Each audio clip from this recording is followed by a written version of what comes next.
বর্তমানে দাঁতকে চিকন করার অথবা মোটাকরণ ভ্যাম্পায়ার দাঁত ট্রেন্ডিং চলছে। আমি এটা আলহামদুলিল্লাহ আমি বলতে পারি যে এটা আমি অনেক আলোচনায় বলেছি যে আল্লাহ রাব্বুল আলামিন ওই মহিলাদের উপর রাগান্বিত হবে আল মুতাফাল্লিজাত। এই ভ্যাম্পায়ার দাঁতের ব্যাপারে আমি বহু মাহফিল আলোচনা করেছি। তো এটি এখন ট্রেন্ডিং হয়ে গেছে, অথচ নবীজি সাল্লাল্লাহু আলাইহি সাল্লাম এই কথা বলেছেন আজ থেকে 1500 বছর আগে।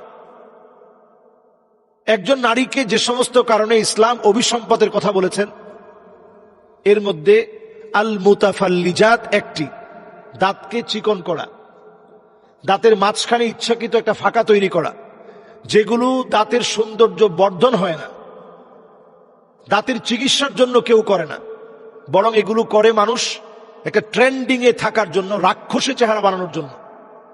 দেখবেন ঠোঁটকে অনেকে ইনজেকশন দিয়ে মোটা করে ফেলে। এগুলো সব নিজের চেহারাকে বিকৃতকরণ, এগুলো আল্লাহ লানতের কারণ।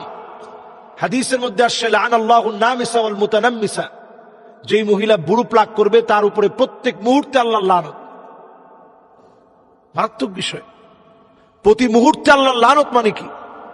যে মহিলা বুড়ো প্লাক করবে প্রতিনিয়ত আল্লাহ লানত পড়বে। হাদিসের মধ্যে আসছে নবী করিম সাল্লাল্লাহু আলাইহি সাল্লাম বলেছেন ওয়াশিমা ওয়াল মুস্তাওশিমা, যেই মহিলা ট্যাটু আঁকবে প্রতিনিয়ত আল্লাহ লানত পড়বে। তাহলে আপনি 24টা ঘন্টা চিন্তা করেন। এখন আমাদের মহিলারা দেখবেন ঠোঁটের উপর একটা তিল দিয়ে নিয়ে আসে। এটা এখন ট্রেন্ডিং পর্যায়ে নাই দেখে এটা নিয়ে কথা হচ্ছে না, সবাই এখন কথা বলতেছে বাম্পায়ার দাঁত নিয়ে। তো যখন আপনারা এই বিষয়গুলো এখনো সজাগ না হবেন, আল্লাহর পক্ষ থেকে তো আযাব আসবে। এরপরে দেখবেন নবীজি সাল্লাল্লাহু আলাইহি ওয়াসাল্লাম বলেছেন যে আল ওয়াসিলা ওয়াল মুস্তাওসিলা, মহিলারা আগলা চুল লাগাবে, পরচুলা পড়বে, এগুলো আল্লাহ লানতের কারণ। স্বামীর উপরে কখনো সন্তুষ্ট হতে পারবে না, এটা আল্লাহ লানতের কারণ। এরপর মহিলাদের ভিতরে ঢুকবে আল মুতাফাল্লিজাত, এই দাঁতকে চিকনকরণ, মোটাকরণ, সরুকরণ, পশুর মতো দাঁত, চুখা দাঁত তৈরিকরণ। এই দাঁত তৈরি করার কারণে, এই বাম্পায়ার ট্রেন্ডিং দাঁতের কারণে এখন অনেক মেয়েরা খানা খেতে পারতেছে না, কষ্ট হচ্ছে, ঠোঁট ছিঁড়ে যাচ্ছে, খাবার খেতে গিয়ে রক্তাক্ত হয়ে যাচ্ছে, ব্রাশ করতে গিয়ে আটকে যাচ্ছে।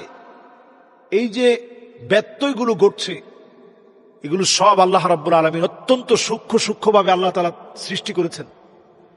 এই সূক্ষ্ম আল্লাহ রাব্বুল আলামিনের সৃষ্টির ভিতরে আপনি যখনই কোনো পরিবর্তন আনবেন, এটা তাগয়িরু খালকিল্লাহ, আল্লাহর সৃষ্টিকে পরিবর্তন করা সম্পূর্ণরূপে হারাম।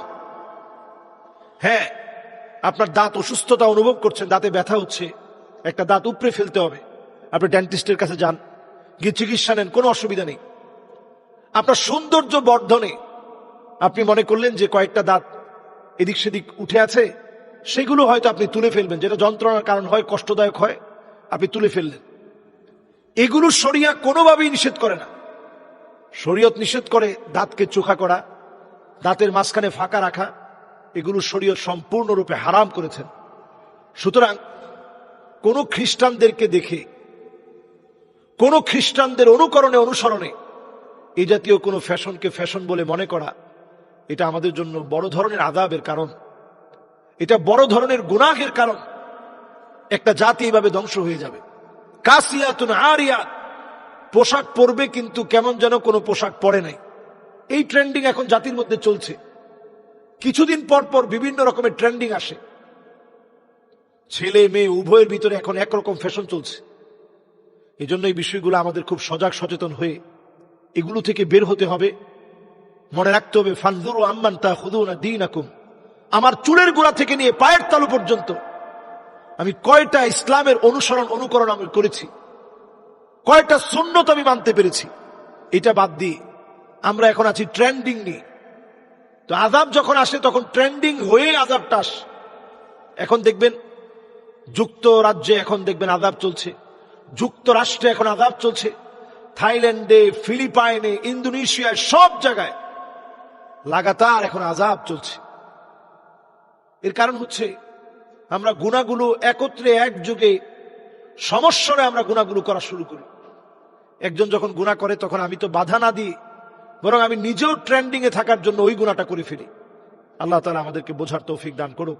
একজন ভাই জানতে চেয়েছেন যে সারা দেশে এইচআইভি এইডস সৃষ্টি হচ্ছে এবং এইচআইভি এইডস বৃদ্ধি পাচ্ছে, আক্রান্ত অধিকাংশ সমকামী, এ বিষয়ে ইসলামের বিধান কি? আসলে এটা একেবারে স্পষ্ট বক্তব্য।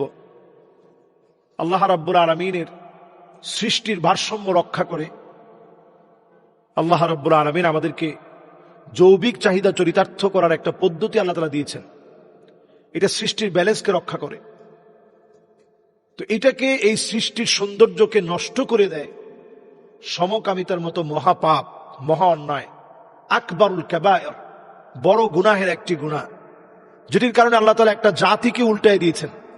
আমি নিজে জর্ডানে গিয়েছি, আপনাদেরকে যদি আমি মোবাইল থেকে দেখাই, জর্ডানের সেই চিত্রগুলো, সেই ভিডিওগুলো আপনারা দেখলে অবাক হয়ে যাবেন।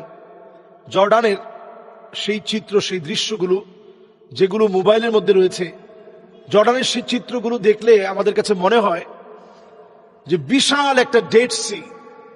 এই পুরো ডেড সিটাকে 60 কিলোমিটার এরিয়া জুড়ে আপনি ঘুরতে ঘুরতে ঘুরতে ঘুরতে দেখবেন যে পুরা এরিয়াটা জুড়ে শুধুমাত্র আল্লাহর আযাবের চিহ্ন।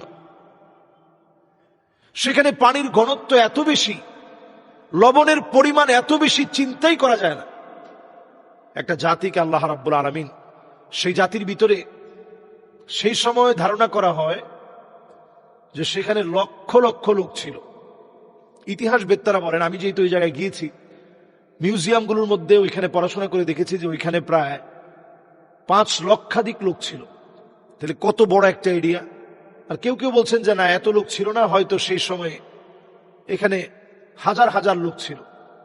তো ধরে নেন যদি 5000 লোকও হয়, আল্লাহ তাআলা গোটা একটা কওমকে আল্লাহ তাআলা শেষ করে দিয়েছেন। এমনকি লোকালয়ে একটি কথা প্রসিদ্ধ রয়েছে, এইটা আমি নিজের চোখে দেখেছি এবং আমার মোবাইলে আমি ভিডিও করেছি।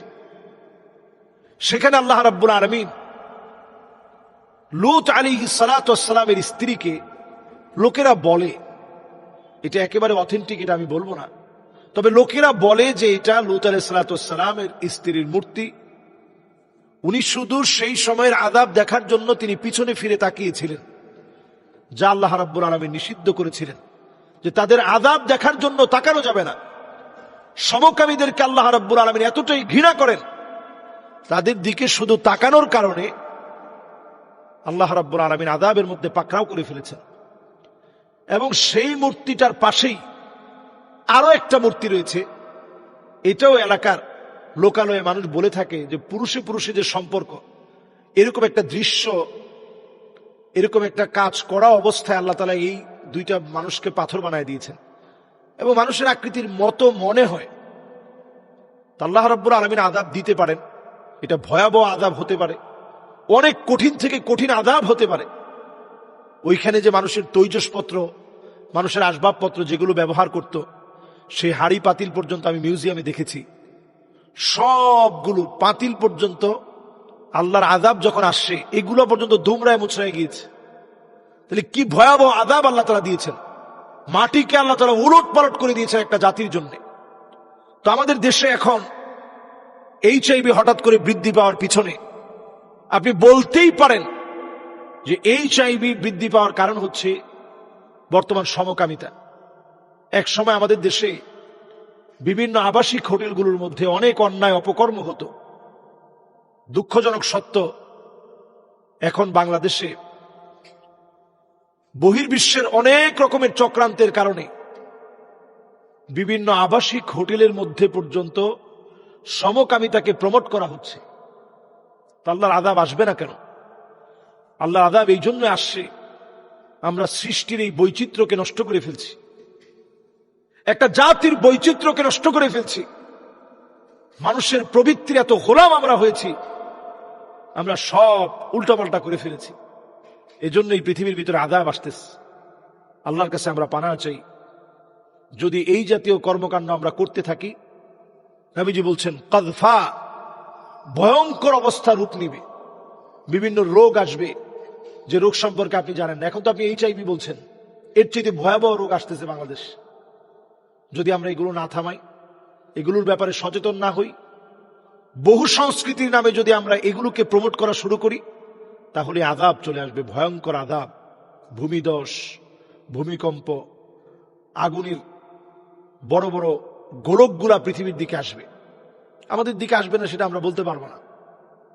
কোরআন কারীম আল্লাহ তাআলা বলছেন, ওয়াত্তাকু ফিতনাতান লা তুসিবান্নাল্লাযীনা যালামু মিনকুম খাসসাহ ওয়া'লামু আন্নাল্লাহা শাদীদুল ইকাব। আল্লাহ তাআলা বলছেন, আযাব যখন আসবে তখন সবাইরে পাকড়াও করা হবে, কাউকে বাদ দেওয়া হবে না। জেনে রাখো, আযাব দেওয়ার ক্ষেত্রে আল্লাহ বড় কঠিন, বড় কঠোর। আমি সেই আযাব যেন চাক্ষুষ দেখতেছি, বাংলাদেশের দিকে আসতেছি।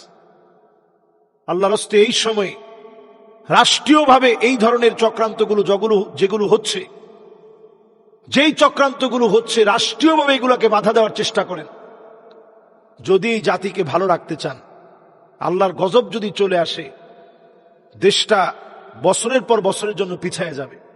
আল্লাহর কাছে আমরা পানাহ চাই, সকল রকমের বালা মুসিবত থেকে আল্লাহ তাআলা দেশকে হেফাজত করুক। পড়েন আমিন।